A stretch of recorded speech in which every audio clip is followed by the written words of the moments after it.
¿Qué tal? ¿Cómo están? Hoy vamos a ver las unidades 13 y 14 del programa que está relacionado justamente con enfermedades monogénicas. El hecho de que sean monogénicas, van a ver a lo largo de las diapositivas, hace referencia a que están asociadas a alteraciones en un gen. Pero eso no significa que sean simples, ¿sí? Porque esté asociado a un solo gen, no significa que desde el punto de vista del diagnóstico e incluso clínico sean simples. Ustedes van a complementar lo que veamos ahora en la teoría con la clase de los prácticos y además acuérdense que tienen la bibliografía sugerida para que también puedan armar sus propios resúmenes. La idea de estas teorías son un poco, bueno, como guía para que ustedes sepan con qué profundidad tocar los temas, pero si es necesario y aconsejable que recurran a los libros. Dentro de los patrones de herencia monogénica, los más comunes son de estos tres tipos que están viendo aquí. Autosómica dominante, autosómica recesiva y ligada al sexo. Acá, por ejemplo, bueno, vamos a empezar con las dominantes. Acá, por ejemplo, están viendo algo que tiene que ver con un dedo extra, o sea, estamos en presencia de una polidactilia. En este caso, si ustedes se fijan, como está del lado del meñique, es polidactilia postaxial. Si fuera del lado del pulgar sería axial. Pero en general, ¿qué tienen las enfermedades autosómicas dominantes? Se dan en una frecuencia aproximadamente de uno cada 200 individuos, son poco frecuentes y además es raro el emparejamiento entre individuos afectados, porque justamente es una anomalía que se manifiesta, ¿sí? Ya en simple dosis, o sea, con que uno de los alelos esté alterado se manifiesta. Entonces generalmente no es común que los individuos afectados estén, bueno, se emparejen, ¿sí? Además, teniendo en cuenta la frecuencia baja en la que se presenta en la población, no son muy frecuentes, como decíamos. Acá tienen representado un árbol genealógico. El árbol genealógico ustedes van a ver en las clases prácticas es una herramienta muy válida, muy importante para hacer diagnósticos, ¿sí? Cuando ustedes reciben una consulta es muy importante contar con la información familiar, porque si estamos hablando de enfermedades que son de origen genético y además hace rato hacíamos referencia a patrones, esas enfermedades que son de origen genético generalmente tienen patrones definidos. En el caso, por ejemplo, de lo que son enfermedades autosómicas dominantes, en la mayoría de los casos, cuando hacemos un árbol genealógico, vamos a ver ciertas características que son como que se repiten y son propias de este patrón. Por ejemplo, igualdad en sexo. Ustedes van a ver después la simbología, ¿sí? Que los sexos acá están representados en círculo y en cuadrado, que es como la nomenclatura estandarizada, van a ver que hay diferencias, o sea, tanto varones como mujeres pueden padecer la enfermedad. No es solamente propio de los varones, sino que las mujeres también la pueden padecer. No solamente la expresan a la enfermedad, sino que también la pueden transmitir. Eso quiere decir que no está ligado al sexo. Entonces, en un árbol genealógico, que lo aconsejable para que uno pueda hacer un análisis y ese análisis sea válido, el árbol genealógico tiene que contemplar por lo menos tres generaciones. ¿Sí? Acá tienen una, acá tienen otra y acá tienen otra. Entonces, en las tres generaciones siempre va a haber un miembro afectado. Vamos a ver, a medida que pasemos en la presentación, las diapositivas, ustedes van a ver que todas estas características son generales. Van a encontrarse con enfermedades que tienen sus particularidades y siguen siendo monogénicas, porque hay algunas características que modifican ese patrón de herencia. Otra de las características relacionadas al patrón de herencia de una enfermedad autosómica dominante tiene que ver con esto, con que no se saltan generaciones. Ustedes ven que en cada una de las generaciones hay un afectado. Y la transmisión es paterno-filial, o sea, justamente porque no se saltan generaciones, la transmisión se hace de padre a hijos, ¿sí? Bueno, acá tienen el cuadrado de Punnett en función de un cruzamiento de un heterocigota con un homocigota, o sea, uno de los progenitores no está afectado y el otro sí. Van a ver que tienen la posibilidad que el 50% en cada embarazo, el 50% puede tener, de los hijos puede ser afectado, ¿sí? Nos referimos a cada embarazo porque cada embarazo es un evento estadísticamente independiente del resto, ¿sí? No quiere decir que una pareja que tenga dos hijos, ¿sí? Y los dos ya son afectados, el próximo hijo, el tercero y el cuarto van a ser normales. No, esto se da en cada embarazo, ¿sí? Estas probabilidades se manejan en cada embarazo, o sea que un cuarto de las probabilidades es que el hijo esté afectado. Un, el 50% de las probabilidades que los hijos, el hijo no esté afectado y el 50% que esté afectado. Bien, entonces acá tienen ya con el genotipo, ¿sí? Acá sería el fenotipo y acá el genotipo. Ustedes fíjense que, bueno, como es dominante, se manifiesta en heterocigosis. Eh, Acá, para que vean, tenemos ya otro árbol genealógico de la misma enfermedad, pero con otra generación extra, y se repite lo que estábamos diciendo, que no salta generaciones, se transmite de padre a hijos y además es independiente del sexo, no solo para transmitirlo, sino también para expresarlo. Vamos a pasar a otra enfermedad. Yo acá he intentado ponerles, antes de cada enfermedad, ponerles la cita de esa enfermedad en la página de OMIM. Ustedes acuérdense que esa página es muy, muy útil para que puedan buscar enfermedades. Es una página que se actualiza continuamente y además tienen todas las variantes, ¿sí? Acá, por ejemplo, está lo que es de Huntington. Bueno, tiene un breve texto que hace referencia a la enfermedad, la describe, características clínicas, tiene tratamiento. Es muy interesante para que ustedes puedan consultarla para cada enfermedad, tanto de las que nosotros veamos ahora en clase como de las que a ustedes les pueda llegar a interesar.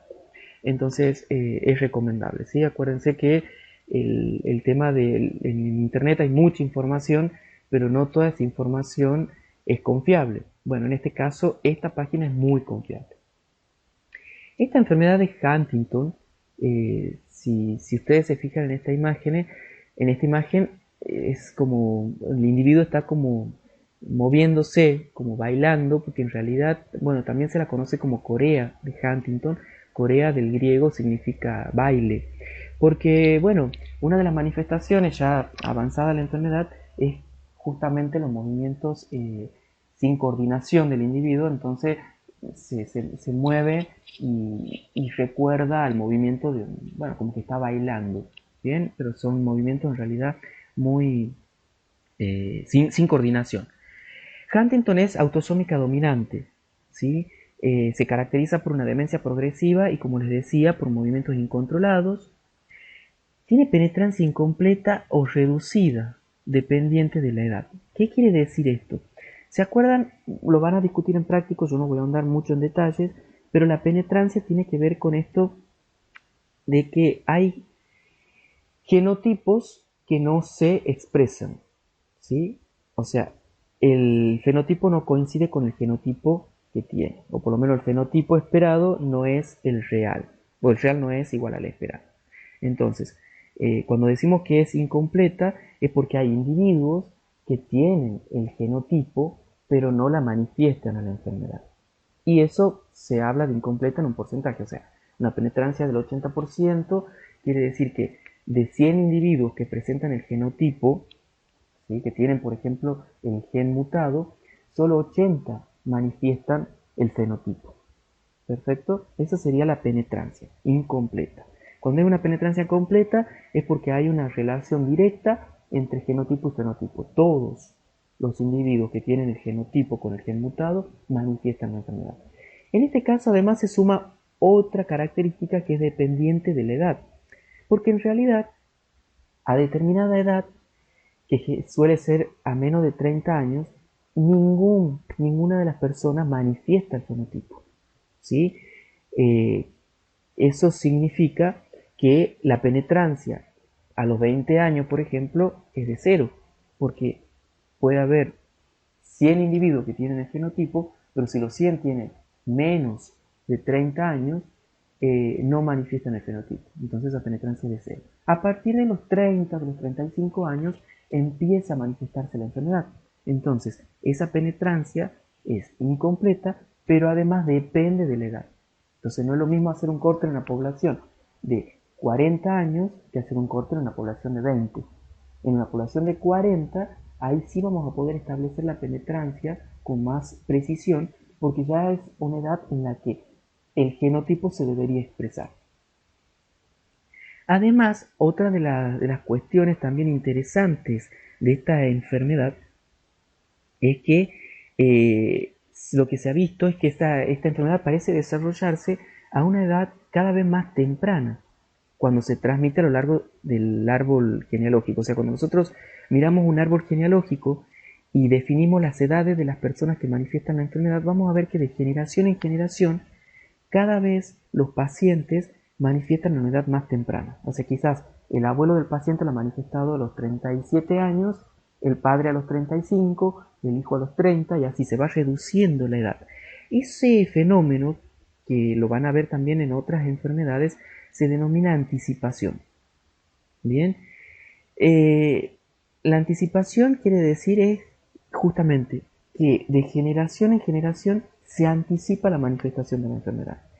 Pero otro fenómeno interesante, que está relacionado también a la anticipación, es que esa anticipación en esta enfermedad parece observarse únicamente cuando el alelo mutante se transmite por el padre afectado, pero no por la madre. Entonces, además del fenómeno de anticipación en Huntington, vamos a ver que hay un sesgo de transmisión parental. Esas son dos características también de Huntington. Una anticipación y además un sesgo de transmisión parental. O sea, va a depender si el progenitor es masculino o femenino, el que está enfermo, si se da la anticipación o no. Esto lo pueden ver en el gráfico. Por ejemplo, acá tienen la descendencia de padres afectados y esta la descendencia de madres afectadas. O sea, si nosotros consideramos que el padre está afectado y, por ejemplo, observamos la frecuencia, si hacemos un corte acá al 50%, vamos a ver que cortamos antes la línea de padre afectado. O sea, un hijo de un padre afectado, la enfermedad la puede manifestar a los 30 años. Si nosotros hacemos lo mismo en el caso de las mujeres, o sea, un hijo varón o hija mujer, pero hija de una madre afectada, vamos a ver que lo va a manifestar a la enfermedad un poco más de los 30 años. Entonces, eso tiene que ver con lo que les hablaba del sesgo de transmisión parental. Hay un retraso, entonces, en la edad de inicio de la enfermedad. Eso habla de penetrancia reducida dependiente de la edad. Además, hay un fenómeno de anticipación y además hay un sesgo de transmisión parental. O sea que Huntington es un buen ejemplo cuando ustedes tengan que hablar de lo que es penetrancia incompleta y de lo que es penetrancia dependiente de edad, si quieren hablar de anticipación, si quieren hablar también de este sesgo de transmisión parental. Ustedes ven, es una enfermedad autosómica dominante, pero bastante compleja. Bueno, esta frase a mí mucho no me gusta, pero sí la he puesto porque ustedes la van a leer en el libro. La selección natural en el humano no es muy aplicable, porque ustedes saben que la selección natural es justamente la fuerza selectiva que tiene la naturaleza para eliminar ciertos individuos que tienen una desventaja con respecto a otros. No es muy aplicable porque el hombre justamente ha intervenido desde el punto de vista técnico, tecnológico, médico, para aumentar no solo la esperanza de vida, sino la calidad de vida de los pacientes. Entonces lo de selección natural no tiene mucha vigencia. Pero lo dice en el libro, así que a mí sí me gustó traerlo para que ustedes lo piensen. Bueno, ¿por qué se da este fenómeno de anticipación? Eso tiene que ver también con el fundamento o con la explicación de la enfermedad. Nosotros decimos que es una enfermedad autosómica dominante, pero van a ver que tiene que estar relacionado con la repetición expandida de estas tres bases, CAG. ¿A qué me refiero? La proteína, la huntingtina, que es justamente la proteína que está afectada porque el gen está mutado, vamos a ver que cuando el gen se muta, esa proteína empieza a adquirir un poliglutamato, es decir, Estas repeticiones, este triplete codifica para un glutamato, ¿sí? El aminoácido glutamato. Cuando esto se repite varias veces, la proteína, cada circulito es un aminoácido. Ustedes lo ven estos circulitos iguales, es porque justamente estos son glutamatos. Cuanto mayores repeticiones de estas tengamos en el gen, por cada repetición se va a agregar un circulito de glutamato. Ese glutamato en determinado número no afecta, ¿sí? La proteína sigue siendo normal. Pero pasada una determinada cantidad de estos glutamatos, la huntingtina, la proteína resultante, sí es anormal. Entonces, cuando tenemos de 10 a 26 repeticiones de estos tripletes, o sea que en definitiva tenemos de 10 a 26 glutamato en la estructura de la proteína, el individuo es normal. Cuando ya tenemos de 27 a 35, el individuo es normal, pero a más sigue siendo normal, pero se habla de una premutación. ¿Sí? ¿Por qué? Porque ese individuo que es normal, cuando realiza la gametogénesis, si es varón sobre todo, va a producir un aumento en el número de estas mutaciones. Entonces, como está justo al borde, nosotros hasta 26 es normal sin ninguna posibilidad de enfermarse. Pero pasados los 35, ¿sí? A partir de los 36 o más, ya es un individuo enfermo. Entonces, un individuo normal, supónganse, el abuelo era normal, tenía 26 repeticiones. ¿Sí? El hijo de esa persona, como está asociada el fenómeno de anticipación al sexo masculino, esa persona cuando hace gametogénesis masculina aumenta el número de repeticiones, o sea que el hijo ya va a heredar más de 26 repeticiones. Si hereda de 27 a 35, el hijo va a ser normal. Ahora, si ese hijo, por ejemplo, hereda 35, es normal. Pero cuando hace gametogénesis, esas gametas nuevas van a aumentar también la cantidad de repeticiones y como ya está en el borde, va a pasar seguro a tener 36. Entonces, las hijas o hijos de esta persona ya van a empezar a padecer la enfermedad. Y así sucesivamente. Entonces, a lo mejor esos hijos empiezan a manifestarla, supónganse, a los 37 años, como les decía. Cuando esos hijos varones, o sea, las hijas mujeres o los hijos varones pueden manifestar la enfermedad a esa edad, ¿sí? Los hijos de ellos. Cuando esa persona hace gametogénesis y es un varón, hace gametogénesis, va a seguir aumentando esas repeticiones, entonces esa enfermedad se va a expresar a edad cada vez más temprana en su descendencia, ¿sí? Entonces, es muy importante tener en cuenta esto. Vamos a ver que, por ejemplo, en la X frágil también hablamos de una expansión de repeticiones. O sea, acá lo que se ha dado es una expansión de repeticiones. En determinado número, hasta 35, podemos decir que es normal. El único problema es que ya a partir de 35, ese individuo que es normal ya puede generar gametas con más de 35 que van a dar lugar a individuos que van a empezar a manifestar la enfermedad, ¿sí? Un individuo con 26 sigue siendo normal y posiblemente sus gametas sigan dando descendencia normal. En cambio, de 27 a 35 ya no. Entonces, a este rango que está acá intermedio, que es normal, pero está al borde ya de producir gametas que den individuos, cuando se fecunden, den individuos que padezcan la enfermedad, a esto se llama premutación. O sea, esto no está mutado, esto está premutado y acá ya hay una mutación que afecta y que da una enfermedad, ¿sí? Ese concepto de premutación también es importante que ustedes lo manejen. Vamos a ver que con el síndrome de X frágil también se da una premutación, tiene que ver con una repetición que se expande, o sea, se multiplica, pero estos números son diferentes.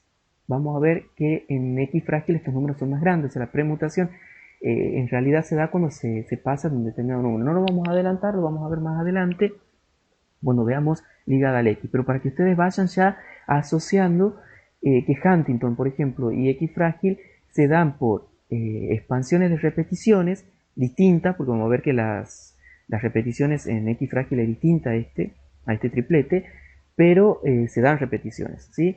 Entonces, normal, premutado y ya mutado, enfermo. Bien, espero que se haya entendido. La huntingtina es una proteína muy importante que interviene, bueno, en el desarrollo del cerebro y en el mantenimiento también de las estructuras cerebrales. ¿Cómo se explican estas expansiones de generación en generación? Ustedes en la clase anterior hemos visto ya que una de las características de las mutaciones que se dan en el genoma tiene que ver con estas situaciones en donde se repite y hay, ¿se acuerdan que yo les mostraba esta diapositiva? Donde hay repeticiones, justamente es como que la maquinaria de replicación se confunde, se pueden generar estos loops, ¿sí? Cuando se generan estos loops, la maquinaria de replicación sigue copiando la otra cadena, o sea, en un comienzo tenemos esta cadena azul de esta longitud, la amarilla, el azul empieza a copiarse, llegan estos tripletes y si se fijan son todos iguales. Entonces, si en algún momento estas dos cadenas se sueltan cuando se está replicando y se produce este loop, se vuelve a pegar y la maquinaria de replicación sigue copiando el azul. Entonces no registra esto que ya se ha copiado, cuatro tripletes. Ella cree que no se han copiado y se siguen copiando, entonces en lugar de tener 2, 4, 6, 8 tripletes, la cadena que se sintetiza va a tener 4 de más, o sea, van a tener 12.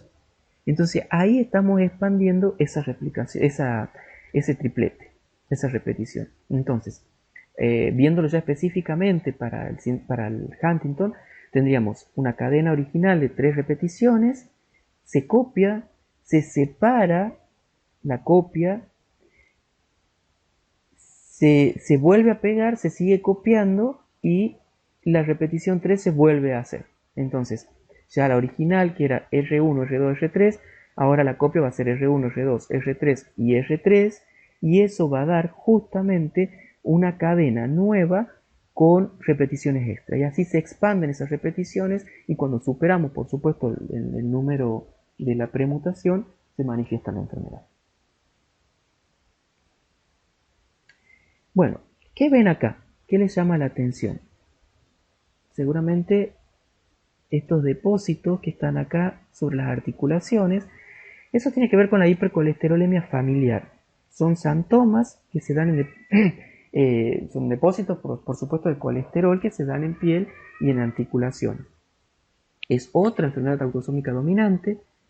Está relacionado al 5% al 5% de los infartos en menores de 60 años. ¿Sí? O sea que es justamente causa bueno, en realidad de infarto y de enfermedades coronarias en general. Es una de las más frecuentes dentro de las autosómicas dominantes. Uno de cada 500 personas es heterocigota, ¿sí? El colesterol plasmático en esos heterocigotas es de 300 a 400 miligramos por decilitro de plasma, o sea que es muy alto. Por supuesto que hay una diferencia entre varones y mujeres, y ustedes seguramente estarán pensando por qué se da. Los varones, el 75% desarrollan la enfermedad cardíaca y el 50% sufren un infarto de miocardio antes de los 60 años. En las mujeres, en realidad, es un 45 y 15% respectivamente.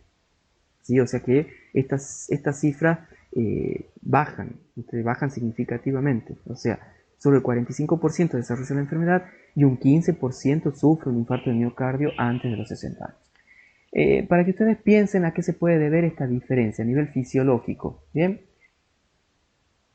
En el caso de los homocigotos, se dan uno de cada 1.000.000, o sea, no es tan frecuente, y hay un efecto de dosis génica. ¿Qué pasa? No es lo mismo, por más que sea autosómica dominante, acá hay otra también situación en donde, bueno, genera una complejidad extra. Estamos hablando de un solo gen, pero ustedes fíjense que el hecho de que sea heterocigota y que sea homocigota, los dos van a manifestar la enfermedad, pero van a manifestar en grado diferente. Hay un efecto de dosis génica. No es lo mismo tener un solo alelo afectado a tener los dos alelos afectados. Cuando se tienen los dos alelos afectados, como ustedes lo van a ver incluso en la condroplasia, por ejemplo, en la condroplasia es fulminante, es letal. Bueno, en la hipercolesterolemia familiar también no es letal porque el individuo si nace, el embrión si se forma, se desarrolla, pero generalmente los efectos que se ven en la enfermedad se dan en edad muy temprana, a nivel de la infancia, y son muy drásticos. Y los niveles de colesterol plasmático son elevadísimos, por ejemplo de 600 a 1200 miligramos por decilitro. Acá tienen ejemplos ven en las articulaciones, lo que veíamos, también van a ver acá este anillo, el arco corneal, que se ve que es blanco, bien, eso también es el depósito de colesterol. Y fíjense, esta imagen, que es una de las cosas que por ahí puede llamar la atención, son las manos y las rodillas de un niño de 5 años, que lamentablemente es justamente homocigota. Es tan importante esta enfermedad que en España, por ejemplo, ustedes van a ver que hay un documento consenso para el diagnóstico y tratamiento de la hipercolesterolemia familiar. ¿Sí? Eso, si ustedes lo quieren consultar, está disponible en internet. Bueno, ¿a qué se asocia esta enfermedad? Esta enfermedad se asocia con los receptores de LDL. ¿Sí? Cuando hay alteraciones en esos receptores, se produce la enfermedad. Se lo ha descubierto este receptor en el año 1984 y hay más o menos unas 1100 mutaciones, de las cuales 2/3 son de cambio de sentido y de finalización. ¿Sí? ¿Se acuerdan de eso, verdad? Cuando veíamos las mutaciones puntuales, 2/3 de estas 1100 mutaciones que han sido descritas se deben a eso.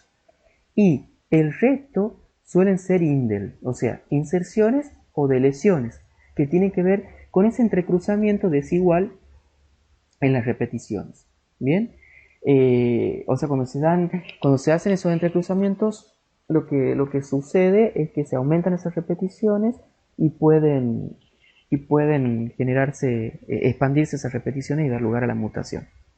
Indel es justamente la contracción de inserción y de lesión. Cuando ustedes vean, indel está haciendo alusión a que puede haberse dado una inserción, una deleción, que en realidad cuando nosotros las miramos hay cierta dificultad para distinguirlas cuando las comparamos evolutivamente a la secuencia. O sea, no sabemos si lo original, la secuencia original era la que sufrió, o sea, la secuencia sufrió una deleción o que en realidad sufrió una inserción. No sabemos, no las podemos distinguir. Evolutivamente son muy difíciles de distinguir. No sabemos qué proceso es que se ha dado primero. De acuerdo a la mutación en el receptor, ¿sí? Vamos a poder clasificar a esos mutantes en 6 clases. Si ustedes se fijan acá está el tipo de mutante, o sea, mutante clase 1, clase 2, 3, 4, 5, 6, y acá abajo van a ver el efecto que tiene la alteración. En los mutantes de clase 1 lo que está afectado es la síntesis del receptor, ¿sí? O sea, el receptor no se sintetiza directamente. ¿Sí? En el clase 2 hay un defecto en el transporte. Acuérdense que el receptor es una proteína que se está sintetizando y tiene que pasar del retículo al Golgi.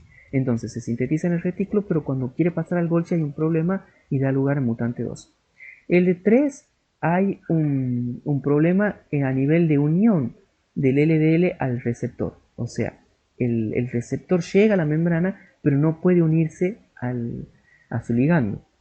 En el de clase 4, cuando a ustedes acuérdense que estos receptores se tienen que agrupar en vesículas recubiertas de clatrina, ¿sí? Estas proteínas que están acá, para formar después el endosoma y que ese endosoma llegue al lisosoma para ser justamente procesado. Entonces, en los mutantes de clase 4, los agrupamientos de los receptores en esa depresión no se da. Hay algún defecto que produce que esos receptores no se puedan agrupar. En lo de clase 5 falla la descarga de las LDL en el endosoma, o sea que no sigue el proceso normal para degradación o para síntesis, para el procesamiento del colesterol, y el receptor de las LDL sigue estando aquí presente. Entonces no se recicla, se disminuye la cantidad de receptores que hay en la membrana. Y en el caso del mutante de clase 6, hay una alteración en el direccionamiento a la membrana vasolateral. O sea que el receptor se recicla, pero se recicla mal. Entonces, todo esto, en definitiva, lo que está produciendo es una disminución en la cantidad del receptor en la membrana o una disminución en la captación del colesterol. Entonces el colesterol sigue circulando en sangre y produce los efectos que nosotros conocemos. Entonces, podemos decir que además hay 4 proteínas relacionadas a la hipercolesterolemia familiar. En primer lugar, sí, tiene que ver con el receptor, que no se forma un receptor maduro funcional. Pero también no tenemos que olvidar que el colesterol es transportado unido a una proteína, que es la apoproteína B100. Esa proteína, la apoproteína B100, al ser proteína, está codificado por un gen. Entonces, una mutación en el gen que codifica esa proteína también puede manifestarse en una hipercolesterolemia familiar. En el caso de, de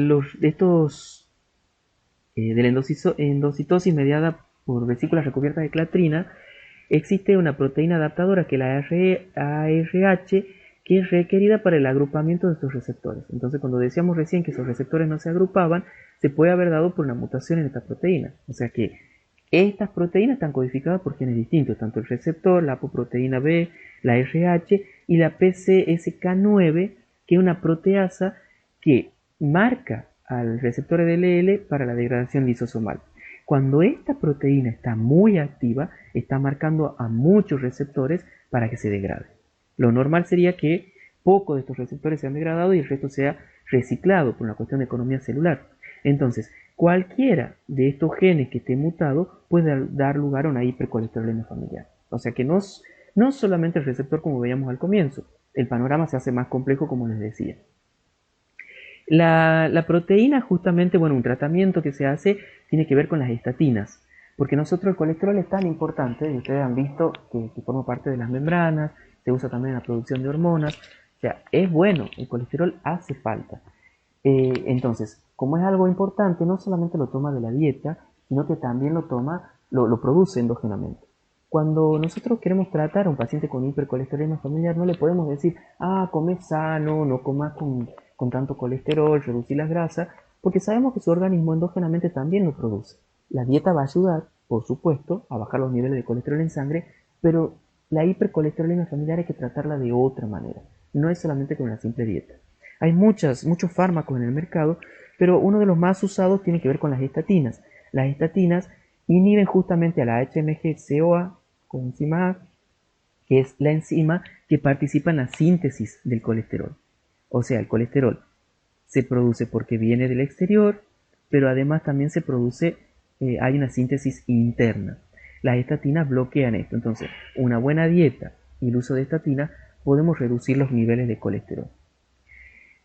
Como les decía, otros componentes que están implicados son la apopoliproteína B y la ganancia de función de la proteína PCSK9, como también les dije, y es muy importante porque acá nosotros generalmente la mutación la asociamos a que altera la función bloqueando, anulando la función de un gen.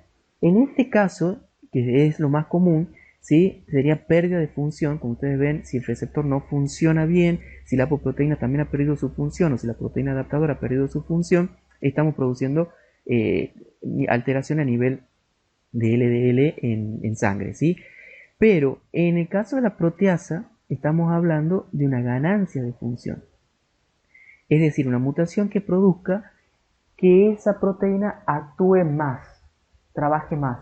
Entonces gana más funciones y hace lo que ella sabe hacer, que es degradar justamente el receptor LDL. Entonces eso lleva a una hipercolesterolemia familiar. Así que es una enfermedad autosómica, está dentro de las monogénicas, pero ustedes ven que en realidad está asociado a varios genes. Es muy complejo. Bueno, acá para que ustedes vean, este es lo que les decía del efecto de dosis, que en homocigosis, ustedes después analícenlo al cuadro, pero acá estamos viendo lo que es el colesterol, la concentración de colesterol en plasma y el genotipo de los individuos. Los normales tienen una cantidad de colesterol normal, niveles de colesterol en sangre normal. Los homocigotas sí tienen más de 300, llegan incluso hasta 600, y los homocigotas, miren los niveles tan altos que tienen. O sea, acá se explica lo que es el dosaje génico. Eso también es importante que ustedes lo conozcan. Bueno, se ha trabajado mucho y se han logrado muchos avances a nivel de terapia génica, justamente en tratar de inhibir la síntesis cuando el caso de la hipercolesterolemia se debe a esto. Se está trabajando con el RNA de interferencia. Ustedes saben, el RNA de interferencia es Existe en todas las células prácticamente y normalmente lo que hace es regular la expresión de genes. En el laboratorio lo usamos, esa técnica, para inhibir la expresión de un gen. Entonces se ha visto que se puede lograr in vivo haciendo microinyecciones haciendo inyecciones de ese RNA de interferencia, y se han logrado buenos resultados en pacientes de hipercolesterolemia familiar en donde se ha bloqueado la expresión de este gen. Pero bueno, sigue siendo, si bien ya está como aplicándose a nivel clínico, se sigue investigando al respecto porque, bueno, es una enfermedad compleja y también trabajar a nivel de terapia génica es muy complejo. La enfermedad de Alzheimer, ¿sí? Vamos a ver que la enfermedad de Alzheimer la vamos a tocar ahora como monogénica, pero también es una enfermedad multifactorial y en realidad el gran porcentaje de la población que padece Alzheimer es un Alzheimer polifactorial o multifactorial. No tiene que ver con esta que vamos a ver ahora. O sea, la menor cantidad de pacientes con enfermedad de Alzheimer tiene que ver con la enfermedad que vamos a ver ahora, que es monogénica, y es justamente es familiar y es autosómica dominante, ¿sí? Pero fíjense que el 10% muestra, o sea, de los pacientes con Alzheimer muestran este patrón de herencia. El 90% es justamente, lo manifiesta una enfermedad mayor a 65 años. O sea, generalmente el Alzheimer, cuando es autosómico dominante y se manifiesta en este el 10% de la población, se hace justamente a menos de los 65 años. Bien, y se ha visto que la mitad de los casos de ese inicio temprano se deben a mutaciones en estos genes.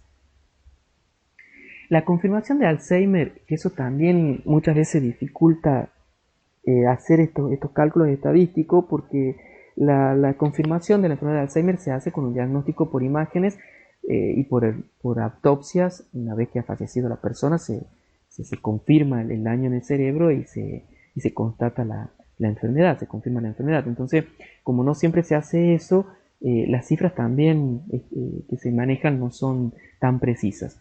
Pero bueno, lo importante es que, como les decía, en los casos de manifestación temprana de esta enfermedad a menos de 65 años, se deben a mutaciones de estos genes, que en realidad todos están relacionados: la presenilina 1, la presenilina 2 y la proteína precursora de beta-amiloide. ¿Sí? Es la proteína precursora del péptido beta-amiloide. El péptido beta-amiloide cada vez le encuentran más funciones, pero tiene que ver con señalización cerebral, o sea, con funciones tróficas, ayuda al mantenimiento de la estructura del cerebro. Ese péptido, cuando es clivado, normalmente, ya lo vamos a ver, a partir de la proteína, esta la proteína precursora de ese péptido, cuando es clivado o segmentado, la palabra clivado en español no existe, pero bueno, en el inglés sí, cuando es segmentado o es cortado por una enzima que se conocen como secretasa, ese péptido se secreta, por eso son las secretasas, producen la secreción de ese péptido, porque la proteína, la proteína precursora del beta-amiloide es una proteína transmembrana que ven acá. Entonces, cuando esa proteína es clivada, es cortada en el péptido, se libera y ese péptido cumple sus funciones normalmente. El problema es cuando intervienen otras secretasas, que no sea la alfa, que es la que está asociada al péptido normal.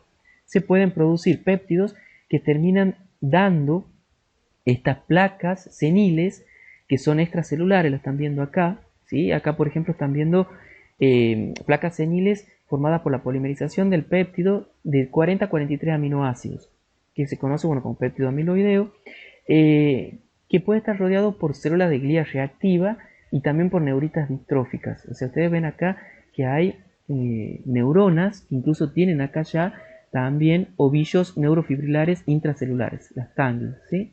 Las tangles en inglés. Entonces, la estructura de ese cerebro se ve alterado por esto, y o sea, extracelular por esto, intracelular por esto. Esas dos características son las generales del Alzheimer. Estas se forman, vamos a ver, por el tema del beta-amiloide. Entonces, le decía que cuando interviene la alfa secretasa y lo corta a la proteína precursora, se corta acá y se produce un péptido que es normal. ¿Sí? Pero cuando en lugar del alfa secretasa se corta esta proteína por la beta o la gamma secretasa, se va a producir un péptido que tiene generalmente entre 40 y 42, 43 aminoácidos de longitud, que ese sí va a formar las placas. O sea, esa diferencia de unos cuantos aminoácidos hace que este péptido que se forma y que se secreta se empiecen a agrupar y formen esas placas que son tóxicas. Justamente en esta gama secretasa forman esta gama secretasa proteínas que dependen de estos genes, de la presenilina 1 y la presenilina 2. Entonces, ¿por qué yo les decía hace rato que son estos tres genes que están asociados? Ahora saben, porque la presenilina 1 y la 2 forman parte de la gama secretasa y la proteína precursora beta-amiloidea también, porque si el gen está mutado y da una proteína que no tiene el sitio blanco para la alfa secretasa, o sea que no se puede cortar acá, intervienen, o sea, la síntesis, la degradación se va por estas dos vías, por la beta y la gamma secretasa, y eso da lugar a la formación de estas placas que son tóxicas. Bien, el 90% en un paciente, en una persona normal, el 90% del clivado, de la segmentación o del corte de esta proteína va por la vía de la alfa secretasa, o sea que no tiene consecuencias. El 10% restante va por este lado, pero como es baja esa cantidad no produce efecto. En los pacientes con Alzheimer este 90% se reduce, o sea la mayoría se termina yendo por esta vía, o sea la degradación de esta proteína se termina haciendo por esta vía, entonces generan placas que son tóxicas. Entonces acá tenemos un procesamiento normal, ¿sí? Interviene la alfa secretasa, tenemos estas dos posibilidades en donde no produce ningún daño.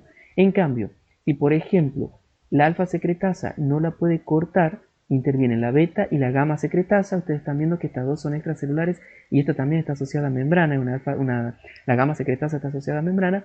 Cuando interviene la beta secretasa, van a dar lugar a un péptido de 40 y 42 aminoácidos que son los tóxicos. Y cuando interviene, o sea, acá ven, son distintas mutaciones, porque justamente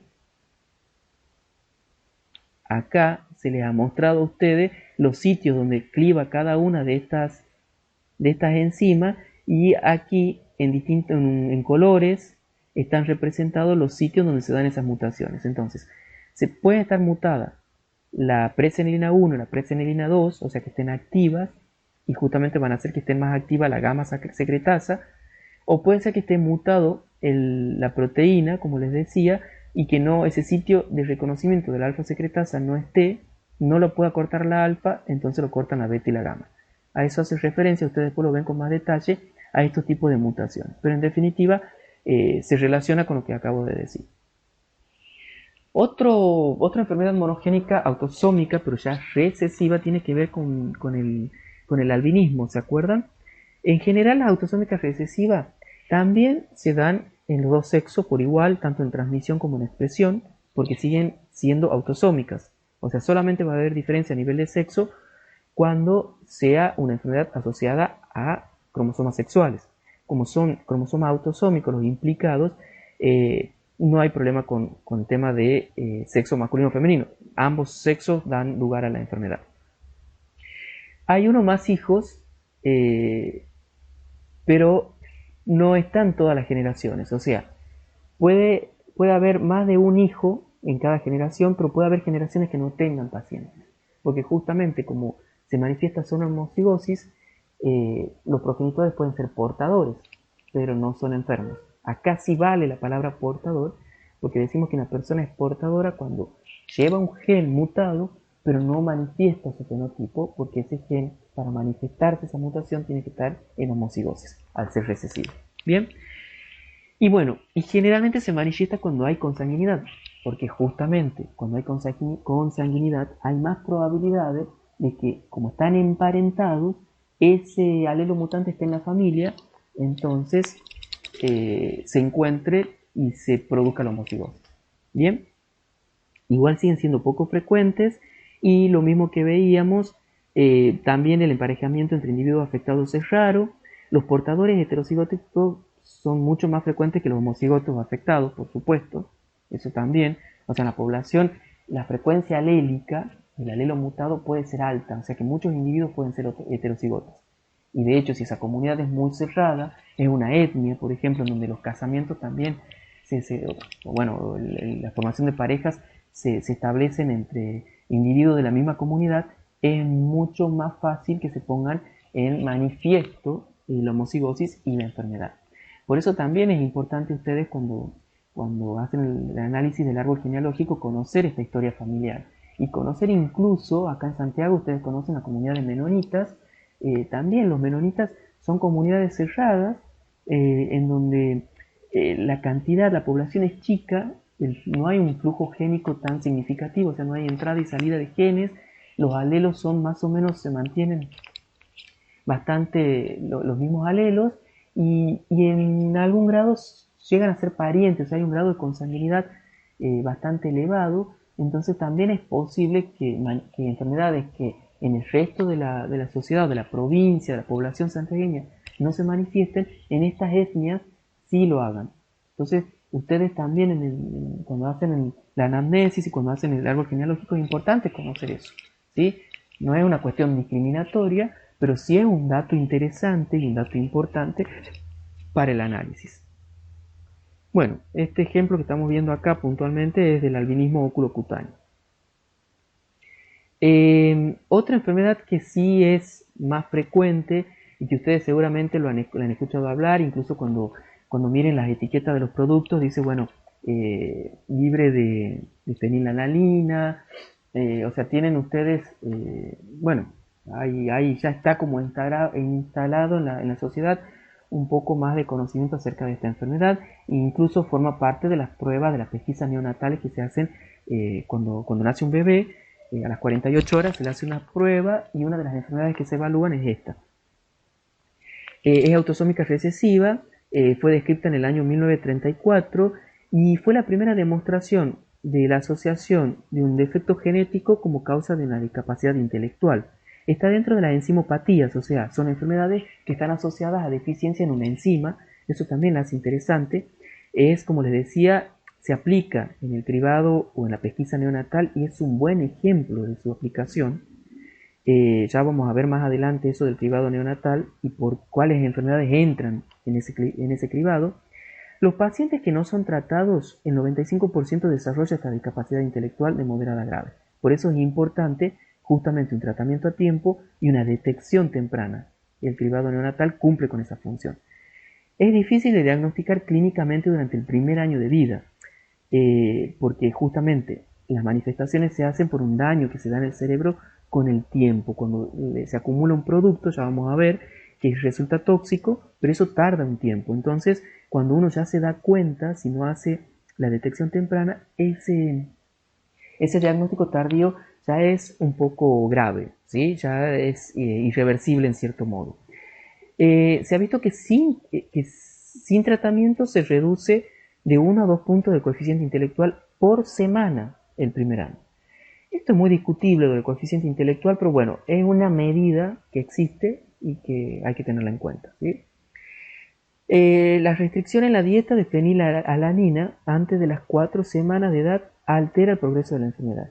Acá volvemos a lo mismo de hace rato, hablábamos también de la selección natural. Esto por selección natural, lo natural que sería que este paciente empiece a desarrollar la enfermedad y no llegue a edad adulta, porque el daño neurodegenerativo que se produce es tan alto que la edad de vida de estas personas, bueno, se ve alterada y además tampoco va a poder dejar descendencia. Sin embargo, con este tratamiento a tiempo antes de las 4 semanas, se altera el progreso de la enfermedad, se altera para bien, es decir, se inhibe, no en un 100%, pero se bloquea y se inhibe bastante bien que esa enfermedad avance. Se ha visto que a pesar del tratamiento, sí hay una breve disminución o caída del coeficiente intelectual. Pero insisto, esto del coeficiente intelectual es muy discutible, ¿sí? Porque hay que ver cómo se lo mide. Ustedes seguramente van a tener la posibilidad o habrán leído sobre los distintos test o pruebas que se hacen para determinar el coeficiente intelectual y van a ver que depende mucho de la cultura, de la edad. Entonces, bueno, pero es un parámetro que se tiene. Cuando se ha hecho una comparación de estos portadores, o sea, de personas que deberían manifestar la enfermedad, pero que están tratadas, se ha visto que sí tienen un coeficiente intelectual un poco por debajo del resto de la población. O sea que no es que hay una cuestión ambiental, acá también es algo interesante porque nosotros, yo no sé si lo he hablado en la clase anterior, pero nosotros solemos asociar siempre la parte genética con lo ambiental, ¿bien? Eh, Hay cosas como veíamos en la hipercolesterolemia familiar que lo ambiental que sería una dieta. Cambiando la dieta de la hipercolesterolemia familiar vamos a bajar los niveles de colesterol, pero no lo vamos a llevar a niveles normales, porque la parte genética ahí es muy fuerte. Pero hay otras manifestaciones que tienen que ver con alteraciones a nivel genético, pero que si nosotros modificamos lo ambiental, se contrarresta ese efecto negativo de lo genético. La fenilcetonuria, es un ejemplo. Si nosotros a nivel ambiental disminuimos la ingesta en la dieta de fenilalanina, que es el producto que se acumula en estos pacientes y que resulta tóxico, si nosotros reducimos, como no tiene una síntesis endógena, esa fenilalanina no se va a acumular y estamos contrarrestando el efecto de la enfermedad.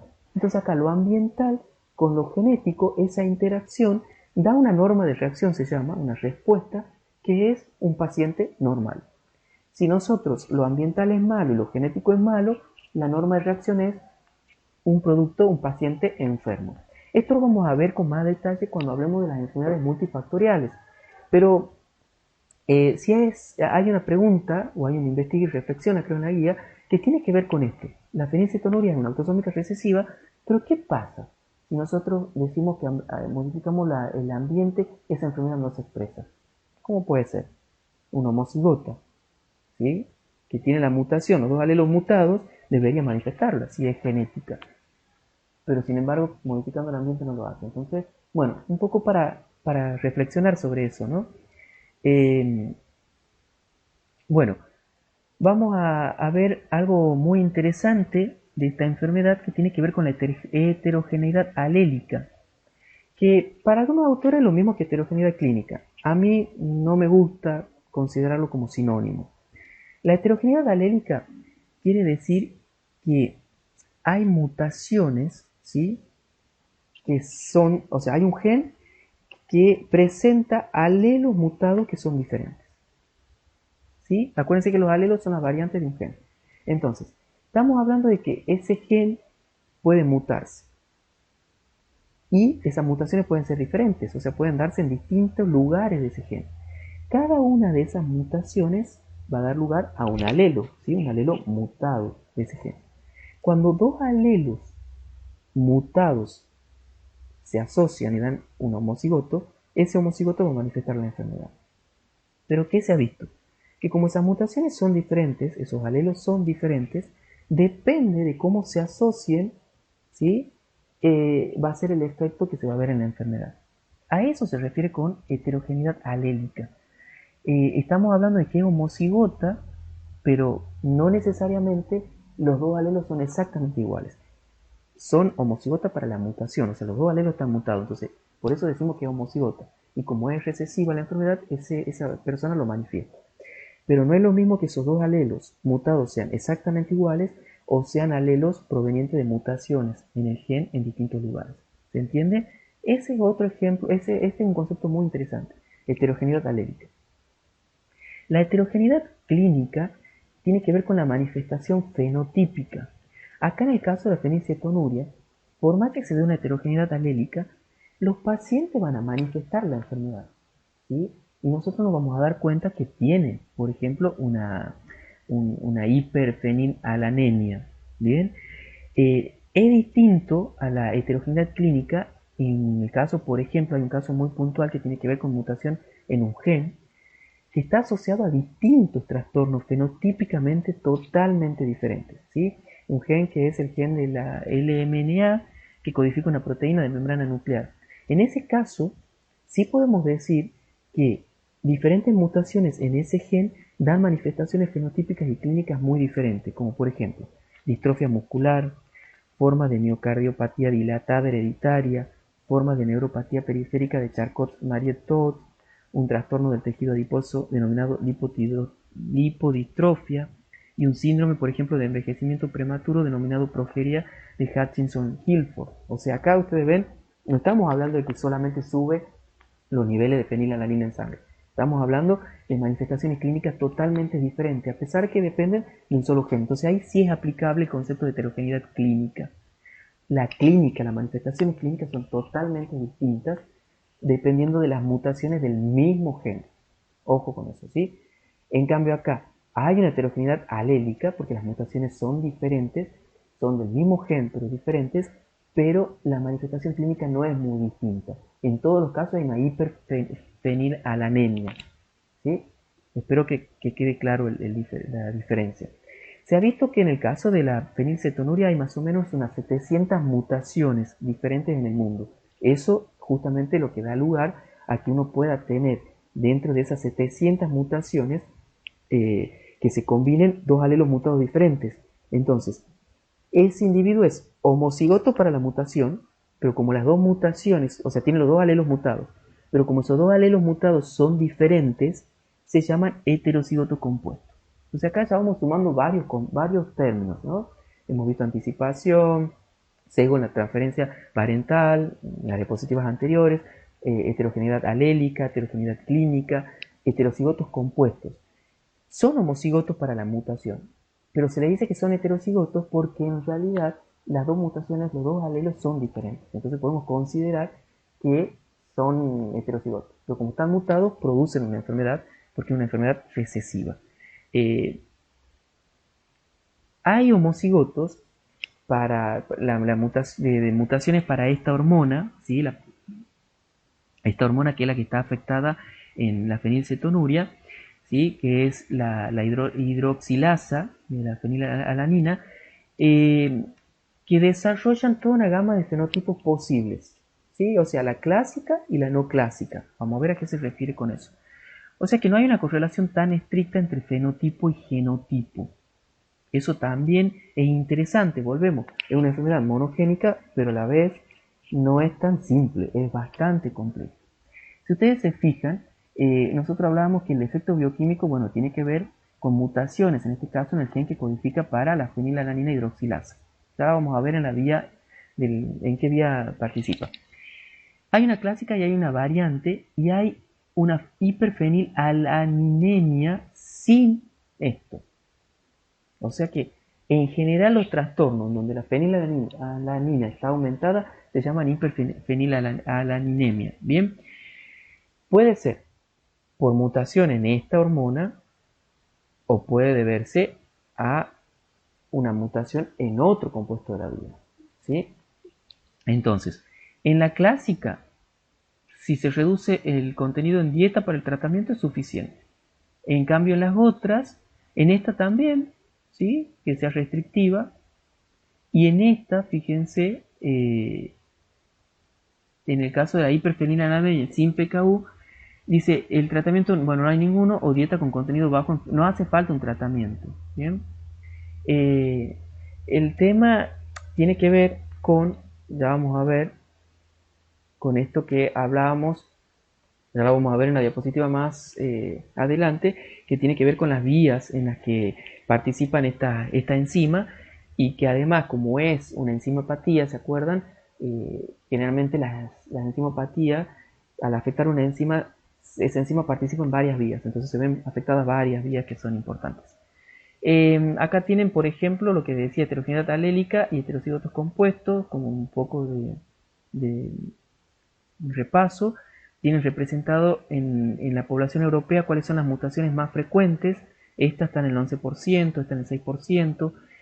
Hay un 31% asociado a estas. Y el resto de las 700, o sea, supónganse son 1, 2, 3, 4, 5, 6, 7.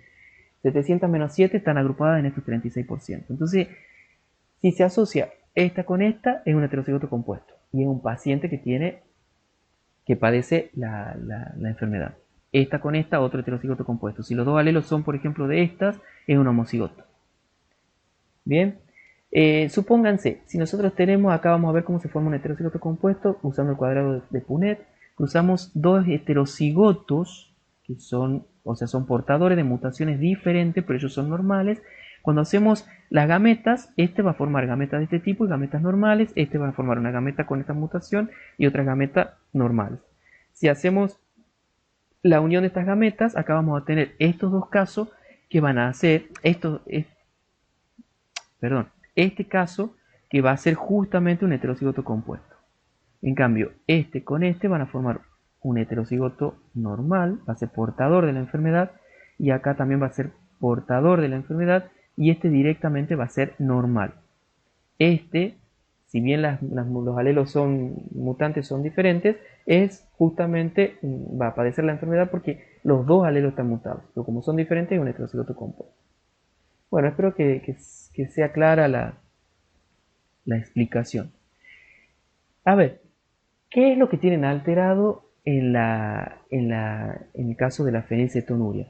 Esta es la síntesis, ¿sí? La fenilalanina participa en la síntesis de la tirosina. Si ustedes se fijan, la mayoría de las hormonas, ustedes han estudiado hormonas, enzimas, no hormonas, enzimas, que son proteínas, muchas de ellas necesitan de cofactores. Esta enzima, que es justamente la fenilalanina hidroxilasa, es la que está mutada en la fenilcetonuria, no puede producir esta transformación de fenilalanina a tirosina. Entonces, cuando no se produce la tirosina, se acumula la fenilalanina, ¿sí? Entonces, además de esto, de que pueda estar mutado esto, puede estar mutado este cofactor. BH4 es el cofactor que se necesita para que esta enzima funcione bien. Entonces, puede ser que esta enzima esté bien, pero que esté mutado del el cofactor. Sin cofactor esta enzima no funciona bien.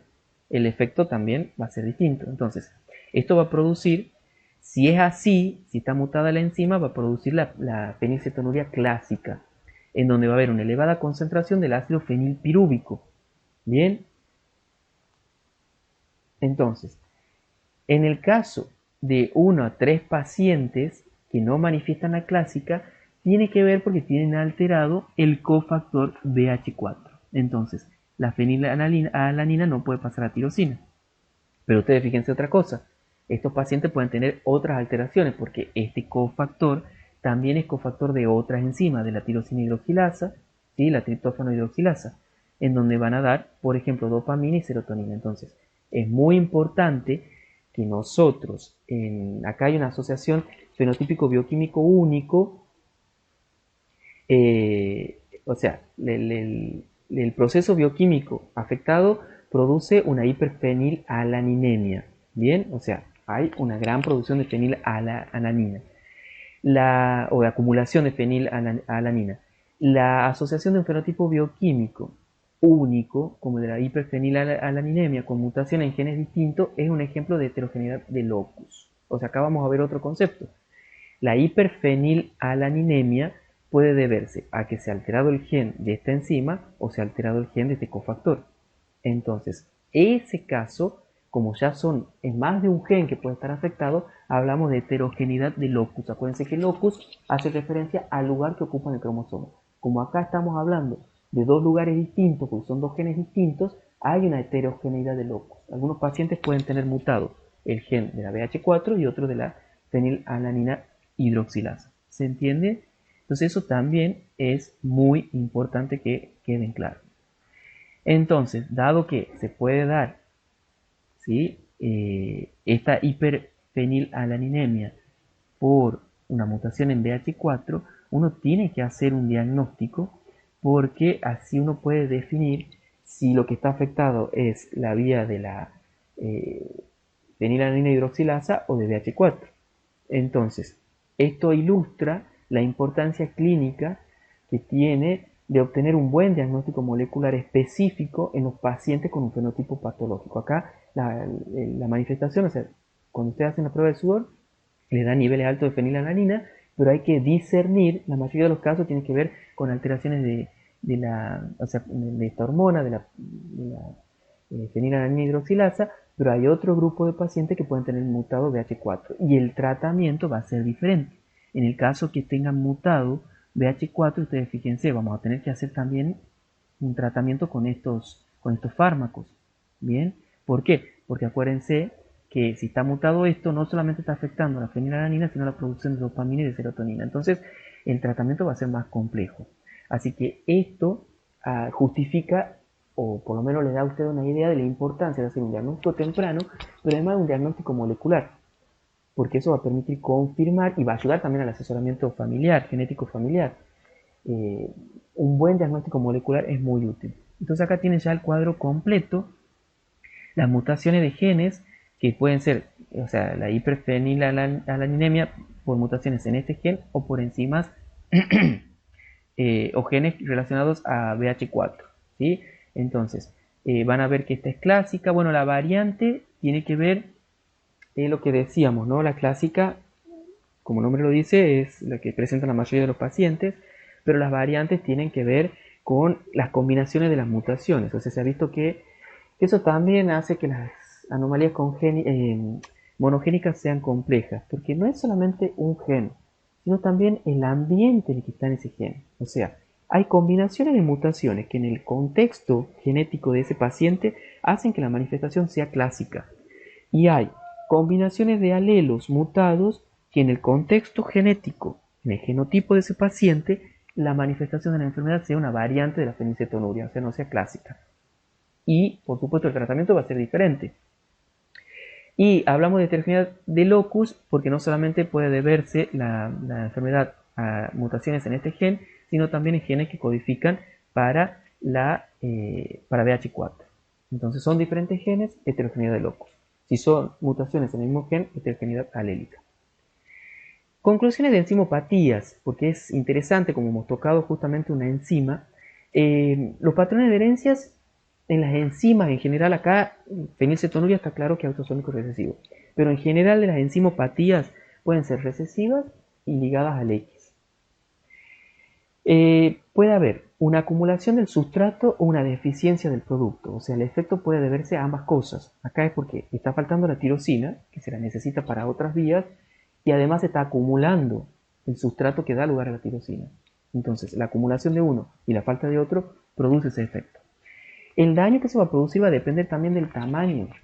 Si acá la fenilalanina es pequeña y se está acumulando, es muy difusible y puede alterar varios tejidos.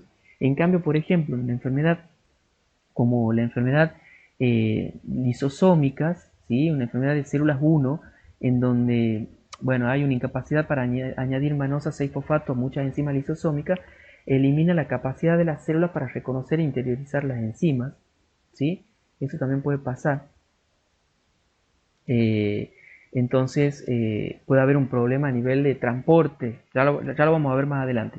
Pero en el caso de volviendo a esto de las moléculas difusibles y de las macromoléculas, les decía que si la fenilalanina es chiquita, su concentración puede resultar tóxica para distintos tejidos porque difunde y afecta a varios tejidos. Si hablamos de alteraciones a nivel ya de macromoléculas, o sea, cuando es una molécula grande la que se produce y no puede difundir, generalmente el daño lo va a hacer en el tejido donde se acumula y a lo mejor el daño está más circunscripto. Entonces eso también es interesante tenerlo en cuenta, ¿sí? Después otra de las características, bueno, el ejemplo típico de Tay-Sachs, les decía, de una modificación patológica que está limitada a lugares donde se acumula el sustrato, ¿sí? Pérdida de múltiples actividades enzimáticas. Es monogénica, pero produce la pérdida de función en diferentes enzimas. ¿Por qué? Porque a lo mejor está afectando BH4, hemos dicho que es un solo gen, pero BH4 interviene en varias vías enzimáticas. O sea, es un cofactor compartido por varias enzimas. Entonces estamos afectando múltiples actividades. Puede ser también que afecte a múltiples actividades enzimáticas porque sea una misma proteína que participa en la estabilización de las enzimas y en el procesamiento. Ustedes acuérdense que hay proteínas que funcionan como chaperonas, que están auxiliando al plegamiento, ayudando al plegamiento normal o al folding normal de las proteínas. Entonces, si esa proteína chaperona, la que tiene que cuidar el plegamiento, se encarga de cuidar el plegamiento de enzimas diferentes, si el gen de esa chaperona está mutado, todas las otras enzimas, al no plegarse bien, van a estar afectadas. Entonces, así también se producen pérdidas múltiples de actividades enzimáticas. Puede ser que sean subunidades distintas compartidas por distintas enzimas, o sea, en donde son varias enzimas en donde hay una subunidad que la comparten. Entonces, si se muta el gen de esa subunidad, todas las enzimas que necesitan de esa subunidad para funcionar van a estar alteradas. Captación por la organela, y bueno, muchas veces eh, puede, digamos, hay enzimas que necesitan ser modificadas para ser captadas por la organela. Si el gen que sintetiza la proteína que modifica esa enzima no está, esa enzima no va a ser modificada, entonces no va a tener la estructura que permita ser reconocida por la organela para ser captada. Entonces, esa organela no va a poder cumplir la función porque esa enzima está alterada.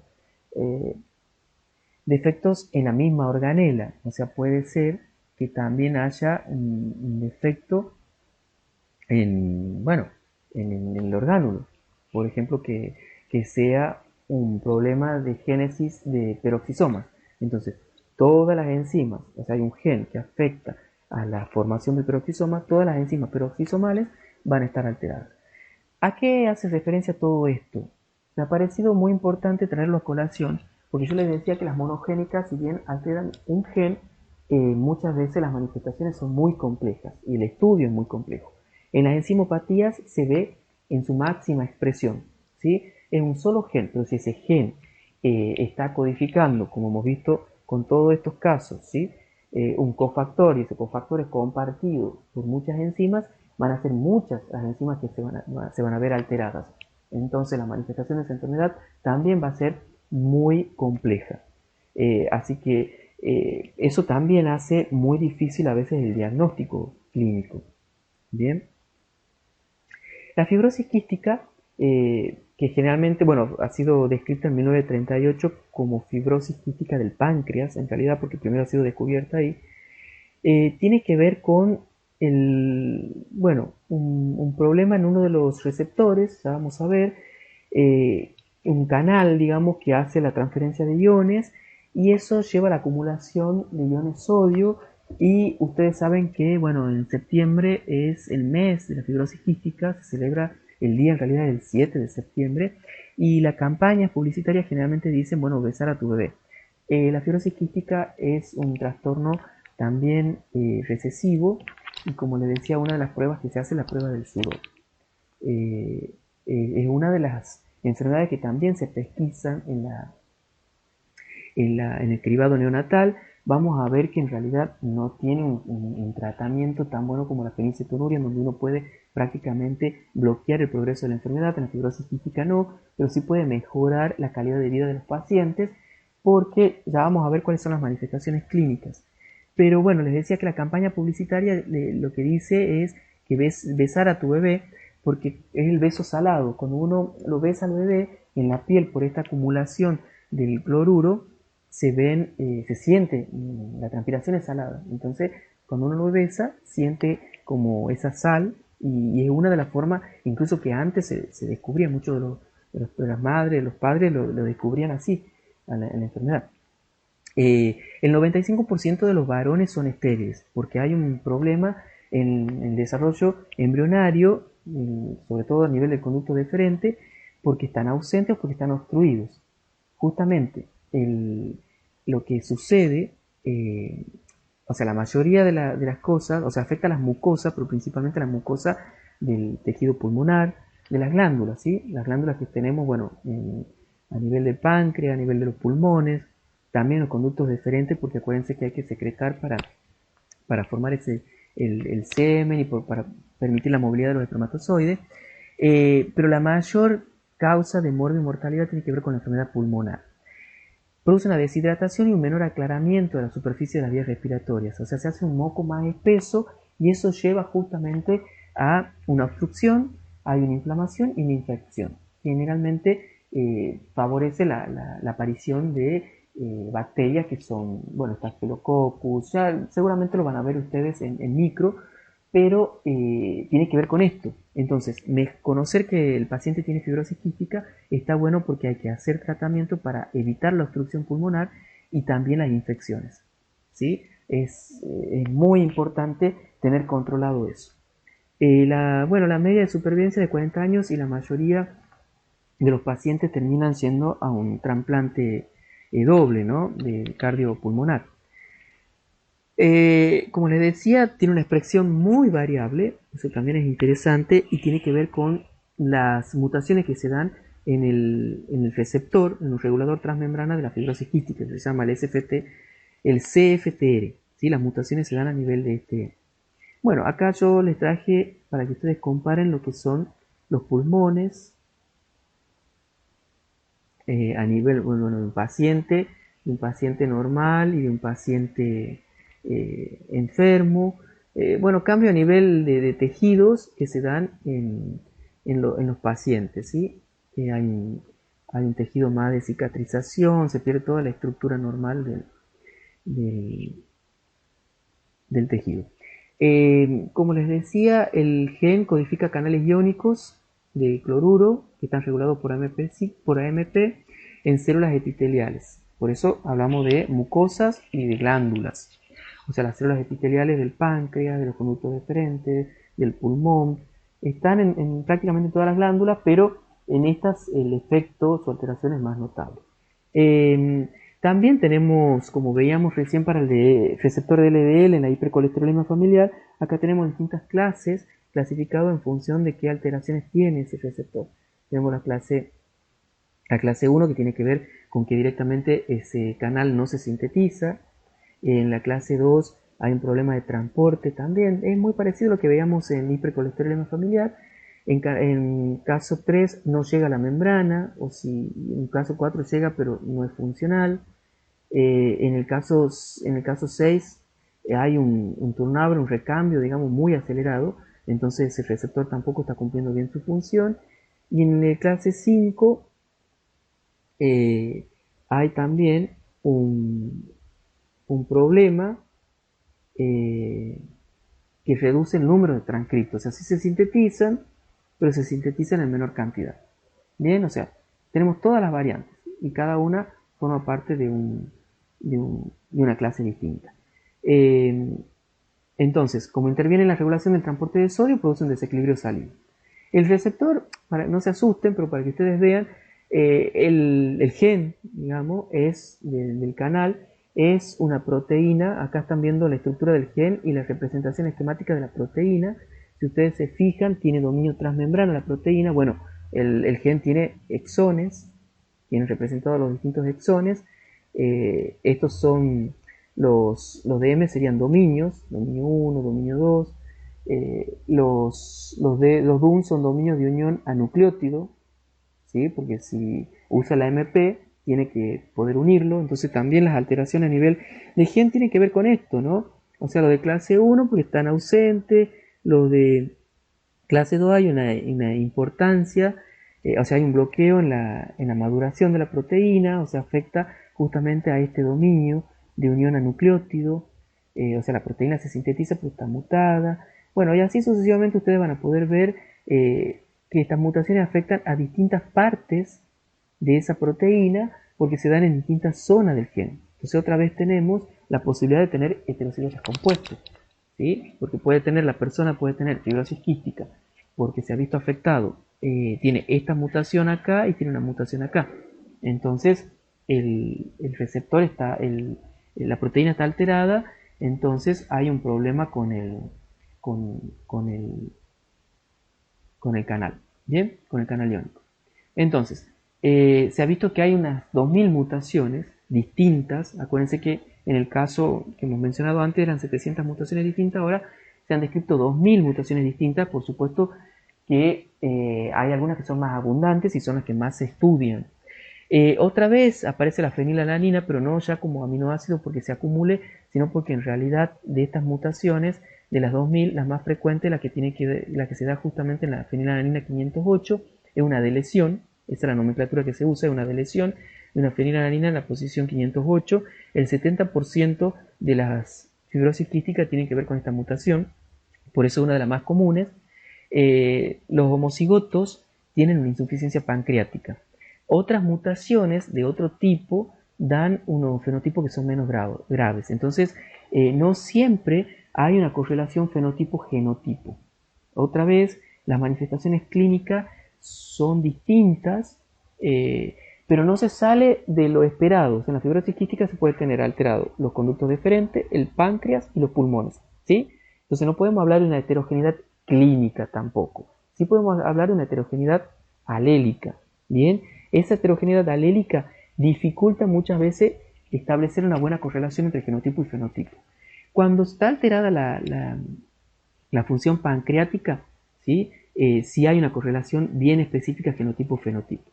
En el caso de la función pulmonar alterada, esa correlación no es tan precisa. Bien, y por supuesto que podemos tener otra alteración a nivel del tracto reproductor masculino. Estas son las tres alteraciones fenotípicas o las manifestaciones fenotípicas. ¿Sí? La pulmonar es variable. ¿Sí?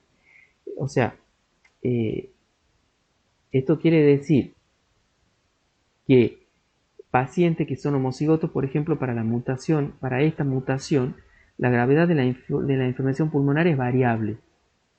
O sea, hay pacientes que sí o sí tienen, en este caso, tienen una un mal funcionamiento del páncreas, pero los pulmones es muy variable la manifestación.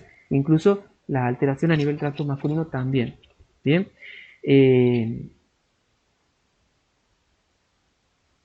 Entonces, eso tiene que ver justamente con la contribución significativa que hacen otros genes modificadores a varios fenotipos, lo mismo que decíamos recién. Hay una alteración, pero que en ese contexto genético, en esa persona, esa alteración da una manifestación fenotípica. Esa combinación de mutaciones alélicas en otra persona va a dar otra manifestación. Pero sí se ha visto que en los pacientes que tienen estas alteraciones siempre se da o hay una buena asociación con problemas a nivel del páncreas. Bien, acá también existe algo muy interesante que tenemos que mencionar, que es la genocopia. Es decir, hay mutaciones en otro gen que no tienen nada que ver con este canal iónico, sino que tiene que ver con un canal epitelial también de sodio, pero que está producido sintetizado por otra proteína, por otro gen, que es justamente el canal de sodio SCNN1, produce el mismo fenotipo. Entonces, frente a este fenotipo tenemos que saber, generalmente lo más frecuente es fibrosis quística, pero también podemos estar en presencia de una genocopia, o sea que la alteración sea a nivel de un canal epitelial de sodio. Y eso es importante porque, por ejemplo, hay fármacos que se usan para fibrosis quística como el ivacaftor, que puede resultar útil en fibrosis quística, pero no en esta genocopia, no cuando el fenotipo se debe a esto. Bien, entonces, aquí hay una heterogeneidad alélica que puede asociarse a una heterogeneidad clínica, pero algunos autores la asocian. Yo insisto, acá la clínica esperada, si bien son diferentes porque problemas de páncreas, problemas de pulmones y problemas de reproducción, pero son manifestaciones clínicas esperadas en una fibrosis quística, que cuando es grave se manifiestan esas tres cosas juntas. Cuando es leve hay pacientes que solamente tienen alteración a nivel de pulmones, alteraciones solamente a nivel de páncreas y alteraciones y no tienen alteración a nivel de tracto reproductor. Entonces, esa heterogeneidad alélica va a llevar a esa heterogeneidad fenotípica, pero no sé si estamos en condiciones de decir, a pesar de que algunos autores sí sostienen, de hablar de una heterogeneidad clínica. Bien. La hemocromatosis, pasemos a otra enfermedad que es la hemocromatosis tipo 1, que el producto génico es una proteína de superficie celular que se une al receptor de la transferrina. ¿Sí? O sea, el trastorno es autosómico recesivo, tiene que ver con el metabolismo del hierro. En el hierro ustedes saben que es captado de la sangre y es internalizado, pero hay una proteína que de alguna manera, que la transferrina, de alguna manera está sensando esa cantidad de hierro. Entonces, en función de la cantidad de hierro que hay, asume tomar hierro, guardar hierro o no. Entonces, cuando fue descubierto, miren, en 1889 y el gen fue clonado recién en el 1996. Es un gen de tipo de las HLA, lo van a ver que es un complejo de histocompatibilidad, lo van a ver después en inmunología, y que se expresa en muchas células. Y compite con la transferrina por su receptor. Bien, o sea, en este caso, como les decía, cuando está alterado, o sea, no se altera el transporte del hierro, lo que se altera en realidad es el mecanismo que sensa el contenido del hierro. Entonces eso, como no está sensando bien, ¿sí? Porque justamente el receptor está ocupado por esta proteína alterada, la transferrina sigue, empieza a sensar, el proceso de sensado se da mal y entonces el hierro se empieza a acumular en exceso porque interpreta de que hay poco hierro en la sangre, Entonces el hierro que puede lo capta y lo almacena. Afecta distintos órganos. La hemocromatosis hereditaria afecta muchos órganos. Entonces, bueno, trae distintas manifestaciones clínicas. Si hay una penetrancia incompleta y hay diferencias según el sexo y la edad. Las diferencias según el sexo, sobre todo, la diferencia según el sexo es muy importante, bueno, y la edad también, porque ustedes, a ver, imagínense una mujer que fértil tiene justamente menstruaciones donde pierde sangre. Y uno de los tratamientos para esta enfermedad es la flebotomía. Y bueno, hay otros tratamientos, pero la flebotomía es muy característico, en donde justamente lo que se hace es quitar sangre, en una flebotomía en sangre, en serie, se va sacando sangre para evitar que el hierro en exceso se acumule. Entonces, las mujeres que tienen las menstruaciones frecuentes manifiestan la enfermedad en una edad más tardía, ¿sí? Como veíamos acá, en las mujeres después de los 60 años. ¿Por qué? Porque después de la menopausia, donde ya no tienen menstruaciones, no pierden sangre, empiezan a tener problemas de acumulación de hierro. En cambio, en los hombres se suelen dar, en homocigotas por supuesto, se puede dar a partir de los 40 años. Después de los 40 años empieza a manifestar la enfermedad, o sea, una enfermedad a una edad más temprana. Acá tienen, por ejemplo, una inmunohistoquímica con hemosiderina. La hemosiderina es justamente una forma de almacenamiento de hierro. Lo tienen a distinto aumento.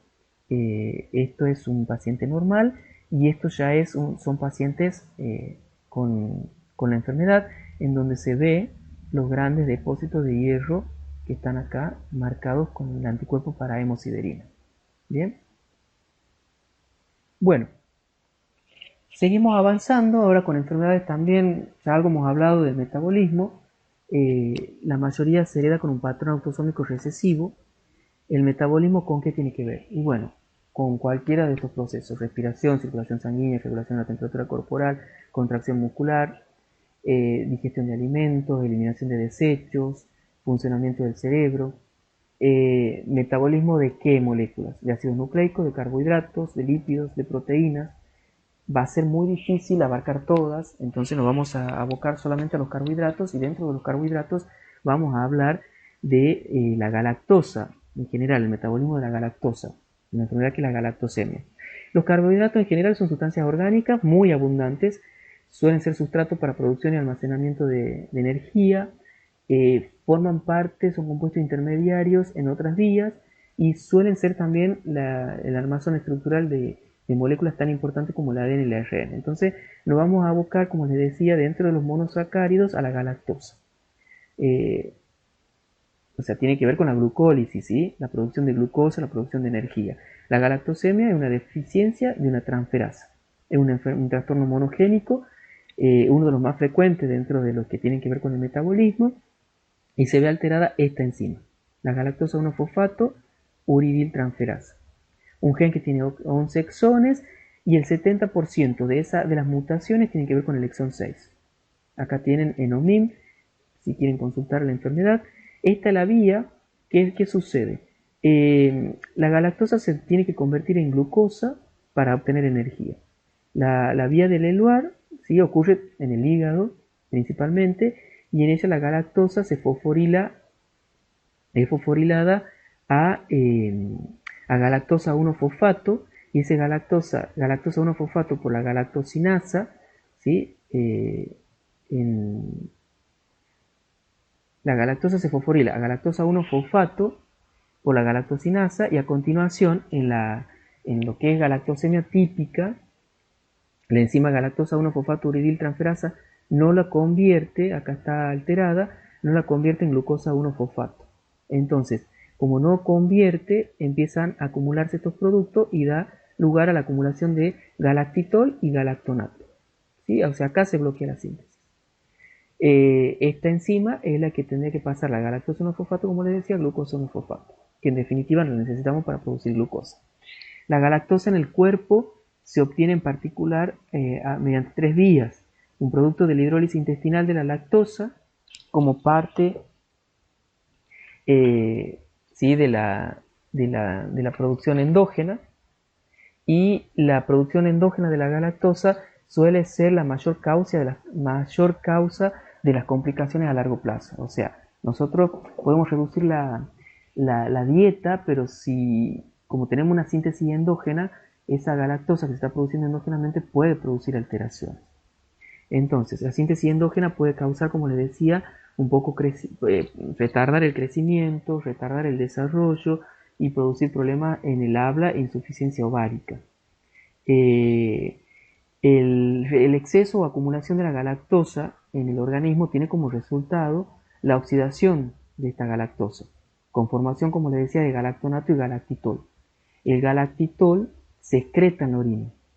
Tanto el galactitol como el galactonato se acumulan en los diferentes tejidos y eso es lo que produce el daño en el tejido. El galactitol, por ejemplo, es un compuesto osmóticamente activo, generado por la acción de la aldolasa reductasa, y produce, entre otras cosas, cataratas, por ejemplo, ya que aumenta el contenido de agua en el cristalino, en la lente, ¿sí? En el ojo. El galactonato, por ejemplo, tiene un papel, parece, en la toxicidad aguda, renal y hepática y neurológica. Se acumula en los eritrocitos y, bueno, se ve alterado el potencial redox de estas células, lo cual contribuye a la toxicidad de la galactosa. Entonces, esos serían justamente los efectos que tienen y que lleva a todas estas manifestaciones clínicas. ¿Bien? O sea, la acumulación de estos productos. Bueno, hasta aquí hemos llegado. Espero que ustedes vayan siguiendo las clases. Acuérdense la recomendación de leer, de mirar primero la videoclase teórica y después pasar a mirar lo práctico y de participar en los foros. La única forma de registrar la participación de ustedes es en los foros. Pero más allá de registrar la participación, que sí es importante porque a nosotros nos sirve para saber cómo vienen trabajando, a nosotros nos interesa que participen en los foros para que se puedan sacar las dudas.